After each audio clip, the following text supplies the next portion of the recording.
All right, Hilary Stellingwerff. Yes. You're competing Friday and Sunday, aren't you, at the Victoria Track Classic and the Jerome Track Classic? Yep. All right. And you're in Victoria. You're running the 800, which is under distance for you. Yeah. And you're just saying a minute ago that's about just to get some intensity into your racing. Well, I think often the way championship 1500 meter races go is sit and kick. So you just have to get ready for that change of pace, and that speed at the end is often as fast as an 800.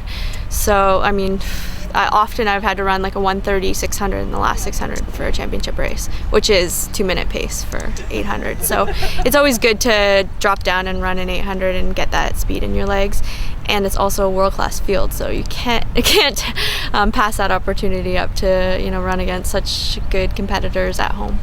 Yeah, and talking about the world-class field, of course you're talking about Melissa Bishop, who has the Canadian record. That's right. 1:57, I think, something like that. Fast. Yeah. And so I guess you're going to be just a little bit behind her in the first 400-meter split? Yeah, usually I'm like catching up as a 1500-meter runner.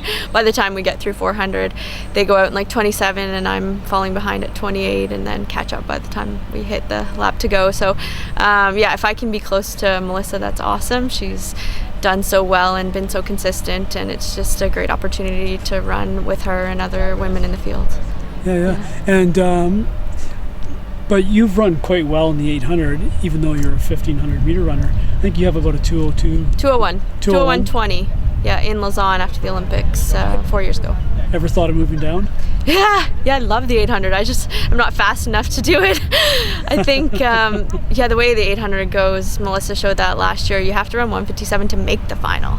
And I just I don't have those kind of wheels. And I think I could probably break 2 minutes in a really good race, but I think you have to be able to do that in 3 rounds. And I find the 1500, that's my thing, and that's what I've always been good at. So it's good to combine the two, and good perspective in both regards. Yeah, for sure. Now, talking about the 1500, your event, there's quite a few women in Canada that have run under the Olympic standard, and a couple 5 more that could. Yeah, a couple more that could for sure.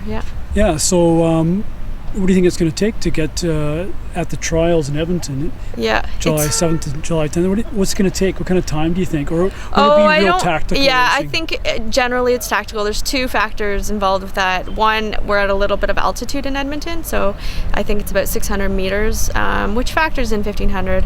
And then conditions, at least last year and in previous races, have been quite windy there, so that's going to bring in tactics and then championship. So I think it's just going to take, I'm going to be running for top 2 because that's the safest bet. The 3rd spot's a bit ambiguous as to how that's going to be selected. It seems like it'll be rankings, but you never know, so I don't want to put it to chance. I'm going to be running for those top 2 spots, and there's 5 women that have the standard, so yeah, it'll be exciting, and it's a cool time to be a part of the sport and a part of the event. It's exciting for sports fans too, because it's not just one athlete out there qualifying. It's a whole bunch chasing down that standard and racing each other as well. Yeah, it's so awesome for Canada. I think we have in 8 and 15 like 11 athletes qualified, and then in the 5K there's probably 7. So like really good middle and long distance, and across the board, just in events all over, we have so many more qualified than previous years. So it's very exciting. Very exciting. Yeah. Well, thanks for this, and good luck going forward. Thank you.